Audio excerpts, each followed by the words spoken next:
ஜனநாயகன் படத்துடைய தீர்ப்பு வெளியாயிருந்தது. அது வந்து ஒரு புறம் வந்து அரசியல் அழுத்தம், இன்னொரு புறம் ஈகோ பிரச்சனை. ஒரு பயங்கரமான சேசிங்காக இருக்குது. திரையுலகமே ஒரு வகையில் சஃபர் ஆகுது. பெரிய அனுமார் வாழ் மாதிரி நீண்டு போயிட்டே இருக்குங்கிறது தெரிஞ்சு போச்சு. இப்போ அவங்க ஏற்கனவே கேட்குறது ஆர்சி தானே. சரி, நீங்கள் ஆர்சிக்கு போயிட்டு என்ன சொல்கிறீங்களோ நாங்கள் கேட்குறோம் அப்படின்னு சொல்லியிருக்காங்க. அது அந்த பருத்தி முட்டை குடன்லேயே இருந்திருக்கலாங்கிற மாதிரி. இங்கே பலவிதமான அரசியல் அழுத்தங்கள் விஜய்க்கு இருக்குது.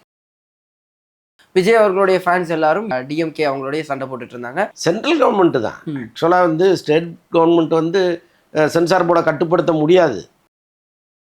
இந்த ஒரு பிரச்சனைக்கு எல்லாரும் வாய்ஸ் அவுட் பண்ணுறாங்க. ஆக்டர்ஸ் வாய்ஸ் அவுட் பண்ணாங்க, டேரக்ட் வாய்ஸ் அவுட் பண்ணாங்க. ஆனால் விஜய் அவர்கள் இதுக்கு எந்த வாய்ஸ் அவுட்டும் பண்ணல. அதை பற்றி ஒரு ட்வீட் கூட போடலை, பேசவே இல்லைன்னு சொல்கிறது. எனக்கு ஒரு பிரச்சனை அப்படின்னா நானே பொது இடத்துல நின்று கதற முடியாது.